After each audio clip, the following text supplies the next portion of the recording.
My name is Harmen Brenninkmeijer. I run a company called NYCE. We just went public last week. Basically, we are a sales advisory organization focused on being a all-encompassing product marketplace to the iGaming, land-based, and lottery parts of our industry. We provide a lot of product, 50 plus different companies that we represent. And additionally, we started developing quite a bit of technology, and that's one of the reasons why we went public, in order to be able to see the growth and submit to, let's say, the potential of what we can do with being a listed company and having the shares to trade with, creating the liquidity. That's we can talk about some of these issues later privately, but right now I'm extremely proud of introducing let's say my two panelists. We're going to talk specifically about, let's say, what is, let's say, the trend of where we're going, and we're going to talk about what's happening today and what's happening in the future. We already heard from Frank earlier, so I don't think he needs an additional introduction. So let's go let's go to Quinton, and please introduce yourself, and then we go right on. Thanks, Harmen. I'll keep it short so we can get into the discussion. Quinton Singleton, President and COO of nVenue. I'm based in Las Vegas, and what we do is we are a B2B sports betting data feed, and one of the first around the world using machine learning and artificial intelligence to deliver an increased number of markets at scale. So imagine going from 100 betting opportunities in a basketball game to 10,000. So think of us as what Live Dealer did for table games, we're doing for sports betting. Thanks for having us here today. Great. So let's talk a little bit about where we are today with AI, because at the moment, it's a big buzzword. The stock markets have been, heavily, let's say, influenced by its performance, its potential. It's, let's say, where can exactly it be taken, and how is it going to change our day-to-day lives?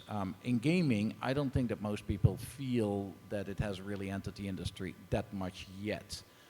But I like to be proven wrong by both of you. Go ahead, Frank. It has entered the industry already, but in a way that is less visible. So, and we have to really differentiate between the lot that you see on Twitter saying they're an AI expert because they can write a ChatGPT prompt that roughly gets them what they want, and people who are actual, real experts who build products. And a lot of it is, with a friend of mine together, we have a company in the Isle of Man he's one of the most competent AI data people. He is the opposite of the sort of ChatGPT fan. He's a proper programmer. And he primarily looks at data segmentation, data analysis, where AI is insanely powerful and can analyze insane amounts of data in such a quick Okay, but that sounds time frame. I'm going to be interruptive, a little bit, because we want to liven up this discussion. Those are very common statements. What does that actually mean from a data perspective? I know, Quinton, that you deal with a lot of data. Let's get to the facts. What really makes it AI versus, let's say, well, first of all, let's talk about what's the difference between AI and machine learning, and then let's talk about what specifically, let's say, the data does in order to make it different. Yeah, so we use it in two ways, and I think to Frank's point, as you try to decipher what is machine learning and AI in this new world, we find, at least in our space around sports betting, people are adopting third-party large language models like ChatGPT or Gemini to try and do gambling, but we don't think that's probably the right approach. And so internally, when you're trying to decipher like who actually has a product or a use case for this MLAI, the first thing I look for is like, did you build it in-house? And if so, prove it to me. Obviously, I'm subjective because we built it in-house before ChatGPT existed and these new things. But now that we're seeing that these tools are readily available through third parties, that's usually my first litmus test. Like, is it proprietary? Who actually built the tech? Or are you leveraging some third-party tech? The distinction that we use between machine learning and AI is that we process trillions of live and historical data points. And as you know, in the sports betting space, most of that data is very dirty and very inconsistent. And so we use AI to basically take what we used to do on the sportsbook side to process this data and use our own human intelligence to fix these problems.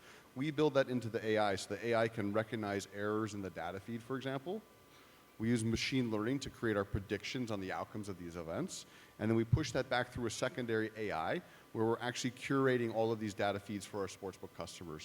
So there's kind of a three-step process in terms of how we're applying the Okay, technology. you're one of the few companies right now that does that, correct? What's that? You're one of the few companies that does that right now. I think I don't know everything, but we're the only ones that I'm aware of in the world doing this for sports betting right now.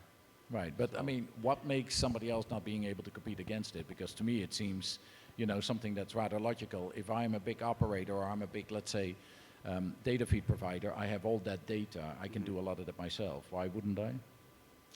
It's a good question. So I think we're in the early stages of adopting ML and AI, right? I think over time we're going to see operators and bigger suppliers step into the space. We as a company just happen to be ahead of the curve by 2 to 3 years. So we started building this platform around 4 years ago in anticipation of seeing gamblers, operators, and suppliers want to do real-time betting on events across the world. Right. So I think we have a bit of a time lead on everyone. But I expect this will become the norm on sports betting in the next 3-4 years. Right. So, Frank, if I start talking to, let's say a lot of different operators, and I would say, what are the specific trends right now that you need to start taking into consideration? What do you have to plan 6 months from now, 12 months from now? What are those, let's say, activities that, they really, really need to consider today? Because I think that a lot of people are still like, I'll see when it comes, I'll still make my cash, I still am earning. What difference does it really make right Well, now? one thing is certainly what you said with the odds, how it creates them, how it creates all these thousands of markets, instantly reminded me of when I was a sports trader 20 years ago. We used to take the 90-minute prices on football and derive all the other markets, the Asian handicap, the halftime, full-time, all those, more or less manually. Or we had lookups from past games, and they were, like you said, dirty data. It was hit and miss, and if you are wrong, the market will pounce on you in milliseconds, more now than ever before. So having this power is certainly something that I see. There are other companies, for example, who now create odds that differ from player to player based on AI. And they don't just look at you as a player on the sportsbook. They look at you as a whole. Now, if they should be doing this or not, it's a different question. But they look at you as a whole because they can go out on the web and find out, Frank is about to bet on this game, or he was betting on Bayern Munich yesterday. Let's see who Frank is. And then they find all my footprints through all my marketing tracking because you agreed to some terms and conditions. And suddenly they have a massive data set to segment me as a player into such detail that they can target me in such a brutally detailed and minute way that I would never ever imagine possible. So Right, because they can predict what your bets are going to be. They can, basically and start. they know me as more than just a sportsbook player. They know me as a person with an online profile, and they have the firepower through AI to analyze everything I do online to target me better as a client. So how do you going to ever prohibit, prevent that, let's say, from happening? Or how do you, try to, basically tell an operator, listen, that's still far away. You're not doing it. I'm a good guy. And then at the same token, it happens in the background. I think this is where we have everyone's excited about AI and putting it in, and people sort of forget it's the olden days in gaming, right? We just do, and the law catches up after. And this is happening now again. We just do, and then when the first lawsuit comes because someone got figured out the algorithm of your slot machine and beat you, or an operator kicked you out because he thinks you're cheating, but you're really just using tools that are available, and this is not cheating, you just put the odds in your favor, there will be lawsuits, and then the law will catch up with it. So just as with GDPR, our data was so open. Let's take a very simple example: card counting. Card counting, already, right now can already be done very, very, very simple, right? Because it's zeros and ones, right? I mean, basically, I can say if I at least understand where all the tens are, then that already improves my odds dramatically. So I mean, that's already happening. So what are we going to do about it, or how should, let's say, an operator start looking at it? So at the moment, if you are, say, a card counter, or they think you're a bonus abuser, they will shut your account. You open 5 more, they will shut them. If you use AI as an operator, you can be much faster in finding out who's colluding, for example, and kick you out before you even open the account. Like by the time you open it, they already know you are who you are and you're out. Right. So it helps in combating bonus abuse, fraud, and these kind of things, but it also helps with responsible gambling as well. Right. Yeah, definitely. On the operator side, we're definitely going to see players get a lot smarter and start to use ML and AI to try and beat the casino games or any of the online gaming. Right. 100%. Now, that comes down to your T's and C's, to the lawyer here, but it comes down to your terms and conditions. What can you do about that?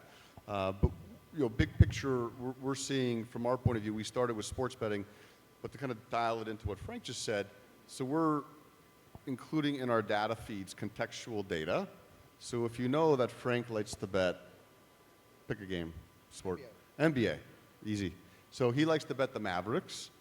We embed contextual data in our data feeds so the operator can pull that out and deliver directly to Frank all the Mavericks bets, because he doesn't like to bet on anything else. And so we've talked about this in the industry for a very, very long time, but this is the first time now if you can pair AI on the CRM side with the content on our side, you can literally drive the exact product to the person. But this is no different than e-commerce in many ways, right? We're effectively driving more intelligent e-commerce as we fix the supplier side and the tech stack side to deliver these products. But right, and that's when everything is going well. That's when everything, everything is, positive, because, I as a player am, obviously quite interested in, just, pass me the content that I'm interested in. Like with a game, if I play high volatility, I want to get just high volatility games. I don't want to get any other game. But, what about the other side? What about the side that's going to go against that? Are you, able to protect an operator somewhat? Are you basically, because that's part of your argument, I'd imagine, in your sales pitch. It is, but before I go to like the other side of the fence, it's like with online content, right? When you're filling out your homepage with all of your online content, how do you pick who sees what, and which ones do you push above onto the first page? Like until you can get to the CRM level where you can understand the player, and then you can deliver them that kind of customized user interface, that I think is going to be a huge opportunity for operators to earn more on whether it's gambling, sports betting, or casino content, or bingo, or otherwise. Absolutely, and there's one point in the past we brought that up as well. People always say, casino managers, they're highly paid because they know what to put on the homepage. I make you money, I know the market, I know my players best. Made you out of a job, because AI knows way better what every individual player who goes on your homepage wants the moment he logs in. And that's where the power is. You give him exactly, and it analyzes you in such a complete, holistic way that no casino manager, human one, how great he is, can ever beat that. Right. But the chairman just said today that he gets a lot of, potential job applications for the special class, BPO license, etc. It's going to be quite interesting then to actually see what are those jobs for and for how long, right? Because, this is going to cost a lot of jobs, especially, in the legal support, let's say compliance areas. Well, on the job side, you need quite a few engineers behind the scenes to build all of this. So Right. if you're building it in-house for proprietary tech, you do need still quite a large team, just as you would for maybe some of the larger platforms. Okay. So I don't think it removes jobs per se. I think Okay. it's more about identifying data that you can then use to operate more efficiently. Right. And so I could see what you're saying. There may be pushback as content gets more specialized for players, but at the same time as you know your player better, you should be able to be a better RG operator in terms of identifying. Because Frank, you brought up this example earlier. If a VIP walks in and bets and loses $500,000, but their wealth is $100 million, maybe that's irrelevant, right? But as you know the players better by using AI, we can start to solve for these things a little bit better. Yeah, just for 1 second before we go to the next point. So basically, maybe an idea for Paccor is to basically say, okay, we are going to really, invite an environment in which, let's say, we invite, let's say, AI developers to come to the country under a particular license in order then to be able to say, we can start developing a lot of product for, the world effectively, because, this is where a lot of growth is going to be, right? Actually, that's one of the things back in the Isle of Man the government did. They did AI workshops for the industry, tech industry, gaming. They invited people in and said, look, this is what it is, this is how we can help you. And they had genuine experts who gave you, basic startup tips, but Right. it sort of got the ball rolling and sent it in the right direction, away from the ChatGPT, Twitter, wannabe experts, towards the engineers, the programmers, the people who really build the actual products. Because as you said, you have proper engineers and programmers behind it. These aren't kids who write prompts. These are proper programmers that are very highly paid, highly skilled, and that's what you want. So Well, exactly. I mean, that's not where the Philippines is in all sectors known for, but that could actually be the sector within gaming, that it could focus on more. Obviously from a language perspective, as well as from an educational perspective, as well as from the labor perspective. They have a lot of absolutely. young It'd be people, great. right? So yeah. I can see a huge opportunity for job development in the Philippines just around machine learning and AI. Right. Engineers, and then actually applying it and using Right. it for operators in the Right. BGOs. So I look forward to hearing more from Paccor around this. So when we start talking about, let's say, where I see a lot of growth, personally, is in the agent side, right? And maybe we could talk a little bit more about that. what exactly is an AI agent, and you know, how many different AI agents, you know, can we expect in gaming? Because right now, I don't think we have many. No, effectively, this AI agent is basically someone you assign a task, and this someone happens to be machine learning AI as opposed to a person. So just think of it as simply as that. And so you're saying in the real world, here's something we do in our operation. Can we automate this through technology, which is the machine learning and AI? So with what we do, for example, instead of what would be traditionally a sports book using an Excel spreadsheet to create derivative markets, we took that math and we built it into the machine learning and AI, and we give it a task. And so we have certain agents to do these tasks for us in real time. But in terms of agency as well, I mean, there's a lot of different applications. I think one of the big ones for ML and AI that is coming is AML, not machine learning, but anti-money laundering. When you can take that data, you can pull it in, then you can process it. Instead of doing those handwritten reports, it's really just a law of numbers, and you just pull in the data, produce the reports. So there's a really simple application there for things like AML and KYC. So maybe there could be an answer in order to get the banks to be a little bit more friendly to us again once they go through that type of an agent, right? Because, you know, the biggest problem, of course, is that the banks don't have enough information, always feel that they're, you know, running too much risk, and we need to prevent that, right? We need to somehow, you know, make it clear that the risk isn't as big as they think it is. And I think it will also work for governments, for example. So, you know, if you are like PACO or any of the other governments that require proper auditing, real-time transaction monitoring, these are such billions and billions and billions of transactions going through there that having powerful AI behind it in the right way means you can predict what will happen, you can detect fraud, you can detect players that shouldn't be there, you can detect if all your licensees in your country are being honest or not, you know, if they're being naughty, because you detect like this trend doesn't make sense. Does he have another website somewhere? Because, you know, I'm sort of seeing the money doesn't make sense. So there's so much you can do in the real-time data way that is more and more important. And that's where I really think the big potential is, because it can chew up so much data so fast. And before that, in the olden days, I mean, we used to have, when I was a sports trader, we used to have a data warehouse. You know, every midnight the data would get dumped in there, and then all my reports would run off that data that was a day old, Right. because the real database was just not, you know, the tech wasn't there to do this. Right. Now, you have it instantly at your fingertips. You know, every trend, everything, every collusion, integrity in sports, big thing. But that also means that, you know, we're going to go into the direction whereby, you know, the well-informed, you know, have a huge advantage versus the not-so-informed, right? Yes. Yeah, certainly. And I think about this also on the land-based side. So originally from the land-based industry, you have so many systems inside of your land-based casino, and none of them talk to each other, right? And so there are companies pushing into this space as well, where you're pulling all of this data into a massive data lake, and you're starting to answer questions like, this player came onto my property when, what exactly did they do on my property, where do they spend everything? And once you get that holistic view across a land-based property, Yeah. apply that to your digital operation, you're starting to create some massive efficiencies that, to Frank's point, traditionally we were staring at spreadsheets trying to ask questions. Right. And we still do. We Right. still do. So if you start, you know, if you start looking at, let's say, where additional, are we going to see in AI that we're going to have a couple of very leading companies, or are we going to see, you know, many smaller companies? Because, you know, right now it feels like everybody wants to get into it, but as you said, you already had, you know, 200 plus sports book, you know, taking your, you know, let's say engine. How is that going to develop? Are we going to see, you know, for example, you know, 100 different, you know, AI companies within the gaming industry, and how is that then going to develop, and how are they going to interface with, let's say, the various operators? Well, my view is when we start to introduce ML and AI or anything into the broader gaming or gambling industry is like any new tech takes forever to adopt. And so I think we're going to find smaller companies who are highly focused on just this kind of technology, applying it in a scalpel type measure to different use cases that produce immediate benefit. So suppliers and operators don't have to question, okay, great, this is amazing, but in 5 years come back to me when this is actually applicable. Trying to find the use cases where we can use it now in today's real world, that's when we start to see the adoption rate. So for example, with our company, we just started commercializing it last year for sports betting. We're already live across 50 plus countries and 200 operators. And that's because we're showing that there's true value to using this tech around sports betting and data feeds.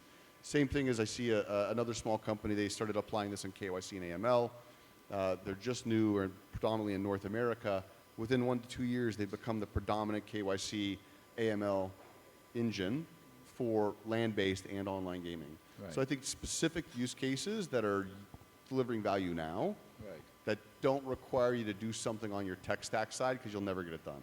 You almost have to sit outside the system. Exactly. Actually, yeah, the KYC side is interesting that you mentioned it. I think we have a panel on KYC in the afternoon. We go into detail in that one, but KYC is always seen as a hurdle by the operator and an inconvenience by the player. Now, AI, again, because it can look at you as a whole person and analyze all the data. For example, if you take, let's take the Isle of Man regulations, they say you have to make sure you know who your player is. Mm-hmm. But nowhere in the law does it actually say, I have to ask for your passport or your utility bill. Nowhere does it say that. You have to satisfy yourself as to the identity of the player. AI can do that for you in ways that maybe regulators aren't quite ready yet to accept, but they may be in future because it can go out and find all the information about you and say, yes, I can say with absolute certainty that this guy is this because of all these 1 million data points he leaves online. Yep. And I've checked the picture and I've checked everything in a split second. And you never ever have to ask a person for their passport again. So these are the sort of practical things that I think will come, but where again the law is maybe, AI is capable of it, but the law isn't quite willing. It's like when Bitcoin came out, you know, the first conference we were in Taiwan. I ran back to 188 bands, like, Nigel, we need Bitcoin. And he was like, forget it, there's no law for it. Like, I can't accept it. Right. So I think it kind of feels a little similar that the tech is running away before the law. Yeah, exactly. But that basically means that the gray market is going to have a massive advantage because they, Absolutely. of course, are going to, you know, run with it faster than anybody else. And the problem, of course, is they have less costs. As a result, they can experiment better, right? And that's one of the things that I think what we need is we need an environment in which we can basically develop and as well as practice, let's say, what is being developed in a regulated manner, you know, so that as a result it can be tested. Yeah, I think when you're testing new software, either through the testing labs, GLI, BMM, et cetera, you know, in market though, as long as regulators are willing to allow us to try this new technology out. Yeah, yeah. And that's going to be the most important part, because you're right, if you don't allow this in the regulated space, you're going to find that the gray market and unregulated will proceed a lot faster around this technology, like we always haven't seen, because no regulation means they can move faster.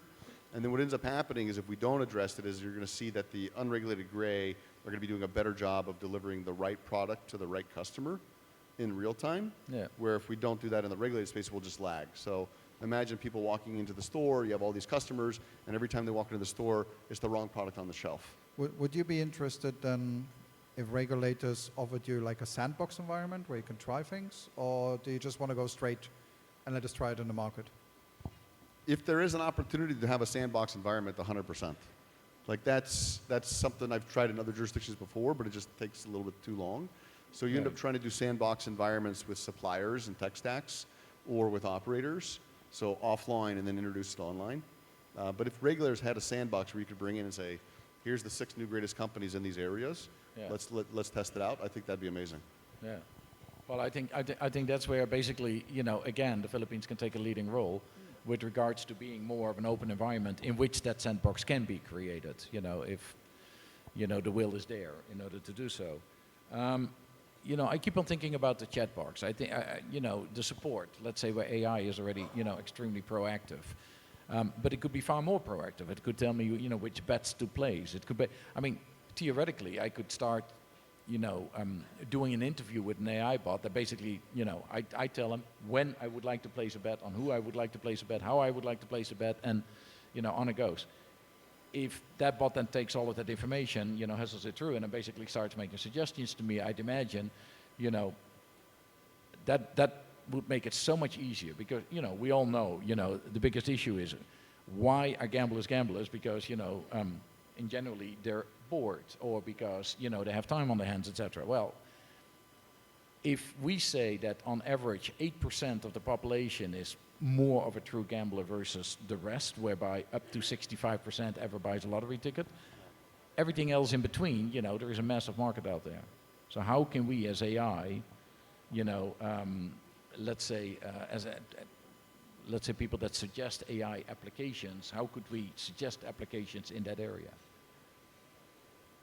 Well, my initial thought is the consumer experience on the gambling side is eventually going to evolve over the next couple of years, and I think it actually will evolve quite rapidly. So we think about gambling now much along the terms of Spotify, and when you can start to curate that front-end UX UI environment to what you see that player want to play over time, that's where I think you get to where you're talking about, where all of a sudden you're seeing exactly what you want, you're following the right sports you want. That's when I'm already on. But what if, in order to get me on, to get me to gamble a little? For example, I'm the type of player that would say, okay, I'm willing to spend $200 a month, but I want to have some, I want to have an opportunity to win a jackpot. I want to have an opportunity to at least, twice a week, 3 times a week, take a look at the app to see if I won something or lost something. And, it has to be around these games, has to be around, this type of gaming, etc. Yeah, once you enable a player to feed that into the system, so then you have the MLAI on the other side pulling that content out and delivering it to the player. Yeah. So if they said, look, like you're saying, I want to bet EPL this weekend, I want to bet the favorite in the first 2 games, and I also want to bet the Hong Kong Jockey Club. Yeah. If they could just give that as an order form to an agent. Exactly, that's it. Yeah. And then the agent comes back to them and says, oh, by the way, you said you want to bet on this game today. It's starting in 2 hours. Here's your 3 bets. Right. Once you can deliver that content based on what the input is from the user, that's where you kind of close that gap. I think one of the things, I think last time we spoke about AI, 2 years ago, I sort of predicted that there would be games providers, casino games providers, the times when you stare at the screen looks nice, I click on that. That's going to change, and it's happening now. There's the first couple of companies where you have essentially instant slot machines, and there's so much potential in this. I want to play a 5-line slot with such a jackpot with an Egyptian theme. Build it for me, and instantly it will present you a slot that you want, or it will analyze you, and it will present you a slot of what you think you like. So, and it will build that slot there instantly because it's easy. It's just connect the RNG with the certain, make it progressive, make it whatever it is. So tick, tick, tick. And it creates the slot that's maybe in your favorite color. So, your favorite football team is in there. That's what I'm waiting for more at the moment. And there's a couple of companies who do this now already. It's very early, but I really thought we'd be further. I really thought I'd look at the casino where the slot machine is created instantly for me based on what I want or based on what the casino knows about me. But now, Quinton, would that be a development of an B2B platform provider? Would that be the development of a various agent companies? Like, how do you, for example, characterize yourself? Because you really like a very defined, AI data feed supplier, right? Yeah. With a very narrow focus and a very strong focus, right? So, in other words, are companies like yours going to take over, or is this going to be, the platform providers themselves that are going to do this?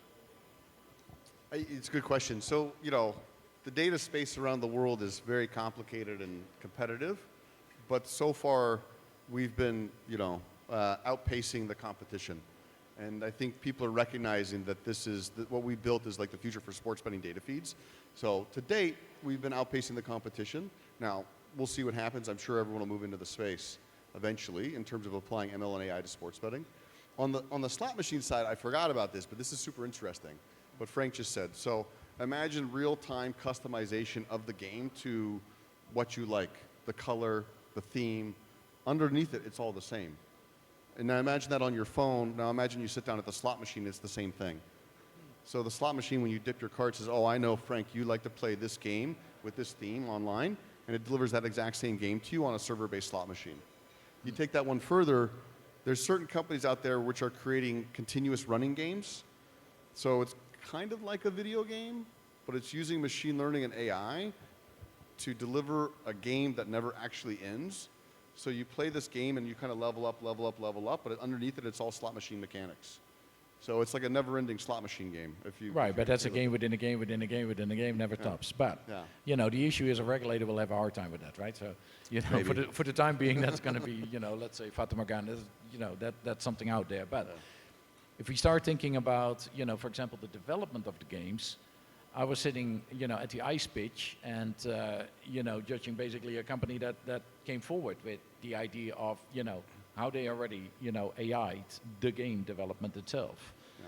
And that basically, it was pretty miraculous with, let's say, where they're at. I think it's going to be very interesting to see where that's going to go, right? Because it's going to develop quite a bit of product as well, right? We're not going to just, see the side of, it working alongside of what we have, but it's actually going to develop quite a few things. It's just accelerating everything so fast. Yeah. It's like, for example, I'm a games reseller. I work with a company to resell their games. I see how long it took us in the past to make one game or to reskin a game. If I go there and say, look, out in Asia they want this game different, can we change the game? And it takes, it's a project. It takes ages. But now, thanks to more powerful tools in terms of graphics, in terms of processing projects, it's almost instant. The graphic assets, whatever I need, the pro designer would have spent days doing this. Yeah. Now it's seconds. Yeah. So No, it will accelerate what we can output. Now, Right. if quantity over quality is the way to go in this context, that's a different matter. But we can do a lot more, a lot cheaper. Yeah, no, that's clear. Go back to land-based tables. Very interesting, right? We see more and more smart tables. We see more and more AI on the tables. We see more and more AI basically watching us as to, exactly what we're doing, how we're gambling, is there anything behind it? Is there, something that, let's say, needs to be considered or that needs to be looked at? How do we see, let's say, within those environments, I know a couple of companies are, looking at developing this further, like Angel, IDX specifically, etc., that are going much deeper. We're going to, see much more in the surveillance area. Where is that going to, let's say, where's the, let's say, the borderline between what we accept and what we don't accept? Or is there any? I think land-based has always been a strange world in that they can pretty much make the rules as they want. It's certain things we wouldn't accept in any other shop, but casinos for some reason are allowed to bring in all these super strict rules because they're casinos. So it's whatever I think the customer puts up with. Right. If there are still people there who are happy to jump for all the hoops or who tick the box that analyzes all of their available data and they may not even really read it, they're still going to get away with it. Now it's down to, I think, the lawmakers to put the safeguards in, just as we did with data protection in the past. Before GDPR, you all remember all the pop-ups and cookies and everything. Now they have to ask you if you want a cookie. And maybe the same kind of approach needs to be taken to say, whoa, okay. You still offer, you have to be fair and let players in. You can't just kick everyone out you don't like. It's not how it works. So let me ask a question related to, let's say, could AI, I have a couple of questions in this direction. Could AI actually, let's say, wear out the players online feeling that they don't have a fair chance and therefore drive them back to the land-based casinos? We used to have problems sometimes that players burn out too fast online. And of course that risk applies here because you can make them play more by influencing them in ways they don't even realize, by hyper-targeting them. Would they go back to land-based? Would they feel they have a more fair chance, of more fair experience? I'm just divided on how many online players really are also avid land-based players, like who would do that. I don't think many. You're more experienced in land-based. No, I know. It's always been the two different worlds. Personally, right? I'm a firm believer of it. Personally, I believe that a lot of people get worn out of everything that happens online. That's untransparent. People want transparency. Casinos, land-based casinos can offer that transparency. Not necessarily what they're doing today, because I believe that a lot of people are still very uneducated on what slot machines do, on how it works, on, let's say, the information that's available. I think, the casino world needs to start understanding that the black box, the untransparency needs to go. Yeah, I think it's a generational and also a time issue. Younger generations are more willing to accept that online is fair without maybe understanding what fairness is. Or maybe an older generation used to starting in land-based, you presume that land-based casinos are fair first, but you don't understand the technology of online.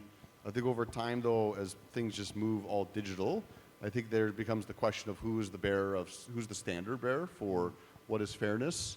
And then when you introduce AI, which could be highly customizable to the person, like you're saying, what happens when the games become very customizable to you on the fly? Yeah. And that technology sometimes gets beyond what you can even regulate. In that regard also, I remember years ago, before AI, I think it was Betson who put in deposit limits from their side. Not from the player side, but from their side, because they had analyzed their players, certain players, and they realize that they are spending money too fast, and they burn out, and then they're no good for us. So they actually reduce the spend of the player to make it more sustainable. It was completely counterproductive. Like everyone's like, "Are you crazy? You're limiting your players." Making it difficult to deposit. That's a good idea. But they actually had the data to say, no. And I've seen this when I worked for a Forex company. Our players, they're players, Forex is players. Forex is horrible. They burned out in 5 days. And they had a similar thing. Like, if we pace our players a bit more, it's more sustainable. They enjoy it more because they don't feel like they're losing everything. So again, that should be something that we should talk to regulators about, that should go into the sandbox and that should be tested out because, it'd be very interesting to get the statistics on it. For example, a funny stat is that everybody is saying, okay, if a slot game pays out 97%, it will do much better than a slot game that pays out 92%. Well, funny enough, that's not the case. In many cases, the 92% game often offered an experience that people enjoyed more than the 97%. So it is hard to say what works and what doesn't work, but AI will, of course, Can uncover that. yeah, And exactly. the temptation is that you use AI and these tools to get as much as possible out of a player or Right. out of a product. Right. But, like the Betson guys found 10, 15 years ago, that's not always the best way to go. Sometimes you need to sort of take a step back and say, wow, how do we make it sustainable? It's a fancy term, sustainability, but really it's about how do we keep it, operating on a healthy level. So then another thought I had was basically, okay, if, let's say, we get all this more, let's say this lack of transparency, even though we want more transparency in online, and online basically being pushed into a direction like, am I getting a fair deal here? Would that actually promote the blockchain use within, let's say, gaming? Well, I think there's a lot of information we don't know. Right. And I think these types of technologies can enable us to see deeper and broader in terms of what's taking place in the ecosystem. Yeah. To Frank's point, as we know more, I think we're going to start to change the regulatory frameworks in different jurisdictions based on perhaps the social and political mores in terms of what they want to happen in that place. And also you're going to see operators, to Frank's point, and even suppliers probably proactively seek to start to manage this process. Yeah. Because if it starts to drain players in 5 days from a economic point of view, and that's not the intent, you're going to try and come up with ways to manage that using these similar tools. Right. Recognizing their play activity, recognizing their background, and saying, we're going to cap you in terms of what games you can play, for example. Okay, any questions from the audience? Because it's, we've been doing a lot of talking here. Anybody that has a particular, let's say, remark related to, what we just have been discussing? So if we then start looking at the future, we start looking at, we're sitting here next year, we're sitting here, 2 years' time, what's going to change? Is anything really going to change? Is any will there be a remarkable change? Will there be a really substantial change that, let's say, we haven't thought about that somehow, we're going to be experiencing in our industry? I think on the casino side, obviously sportsbook, you can talk more about because you think you're onto something awesome. On the casino side, yes, we will see these instant casinos. We will see a hyper personalization that is almost real time. We will see different products that we may not even think of now because AI can create, different games that we may not even know. It come up with its own ideas. So that's, I think, the direction where we go in terms of product. We will see it being used more in the KYC area, in responsible gambling, where you will still not find anyone anywhere in the industry, I bet you €100, who can really define, a problem gambler based on like play patterns and everything. Because the definition is so different everywhere. You can throw all the firepower at this, all this data, but what's the trend? How do we agree? We may see more there that finally, because regulators always want us to look out for problem gambling, but they can't tell us what it is. They can't tell us, fair enough, but it would at least, create a, let's say, platform of how to start looking at, problem gamblers, and then basically say, these are, let's say, the criteria that we are most sensitive to, and as a result, we're guiding it in that direction. And that then can help us to keep it more sustainable by, preventing them from burning out. So our definition of problem gambling may change. Right. And we moved more towards a more averaged play behavior rather than losing everything. We sort of steer you into losing a little bit. You happier, I'm happy, I still make money because you're a long-term customer. And that may influence your experience as a player. So because you're going to remember subconsciously, oh, at that bookmaker, I somehow, in that casino, I somehow never lost everything, but over there I lose everything. Yeah. And then you're like, because these guys are smarter at managing you as a player. So the ways we target and manage players, I think that's where we'll see an impact. But again, that has to create transparency and that has to be communicated. Yeah, and there has to have a legal basis if I influence people's behavior and use their data. So that's going to be where the interesting test court cases are going to come. Right. Quinton?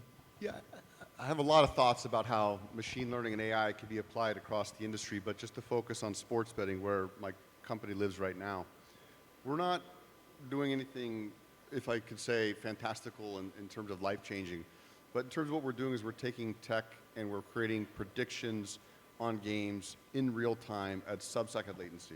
And what does that actually mean? Someone here in Manila can be betting live on a game in Dallas in the US in less than a second. And you can't do that using traditional bookmaking methods, but you can do that using ML and AI. So imagine sitting here and you're watching a game which you know is delayed because we're watching over broadcast or however you receive that signal, but now you can bet every single free throw. Will they make the free throw, yes or no? Which team will make the next 5 points? So we applied ML and AI to predict, if you will, the future in advance around sports games, deliver that to suppliers and sports books to enable anyone in the world, anywhere, to bet on a live event anywhere else in the world. That's kind of how we've applied this tech. I think that is going to be adopted in rapid fire succession over the next 12 to 24 months. As I mentioned, in less than a year, it was already live with over 200 sportsbooks around the world, and we'll probably be live with over 1,000 sportsbooks by the end of this year. That's one use case. I think to circle back on Frank's point, the next probably simplest implementation of ML and AI, in my opinion, is around consumers. You can pull live data or public data to understand your players in a deeper way that's probably ever be possible before. And so you'll have a if you do it right, you can have a very, very deep insight to your players, where they play, what they like to play, what they don't like to play, in a way that most CRMs have not been able to do to date. Right. So if we then slowly conclude, what we learned today is that basically we're just at the starting block, right? We're just in the starting block, basically looking at, where we're going to go. We're going to see that the operators are going to have a lot of, let's say, tools available to them that they need to be aware of in order to basically, let's say, create a more rich experience to their players, as well as to secure themselves better, as well as to protect, let's say, their environment. And obviously it's going to have an impact on, let's say, their workforce. But it's also going to have a, let's say, interesting development into the area of where should, if I'm an operator today, how should I start looking at my competition? How should I start looking at my, regulatory environment? And therefore, it should create a really good opportunity for, let's say, a country, whichever country that is, and I'm hoping that the Philippines is going to take note of this, to basically say, how can we, take a leading role in this? And that obviously will demand quite a bit of knowledge and quite a bit of, let's say, expertise within, let's say, a separate division, of Parkour, in order to then start looking at how this could be sandboxed and tested and rolled out. And that could actually, create quite a bit of change for the rest of the world. But it could really, create a change for Asia, right? Because we haven't spoken about from a regulatory perspective. With all this AI, it really opens up tremendous opportunities for countries that at the moment don't want to deal with gambling, to then suddenly say, with this level of transparency, this level of control, this level of, let's say, engagement, we can really do more than we're doing today, because we're not willing to, just allow gaming as is. Yeah, I think the next 5 years will be another huge wave of transformation. The way I try and think about it, to summarize, is remember when remember when casino gambling went from land-based to PC, and then PC to mobile? That's the level of transformation we're about to see with ML and AI. It's going to be that big. I think everyone understands how big of it was to PC originally, exactly. And then eventually to mobile, which is massive. Great. Well, thank you very much. I hope you enjoyed it. Please feel free to approach Quinton and Frank directly, with any further questions. Obviously, I'll be available as well. But in many cases, we're looking forward to, let's say, where it's going, and we look forward in order to try to, promote this heavily going forward. And I hope that that all of you will be somehow at, some level a participant in it. Thank you very much, Quinton. Thank you very Thanks, much. Harmen. Thank you.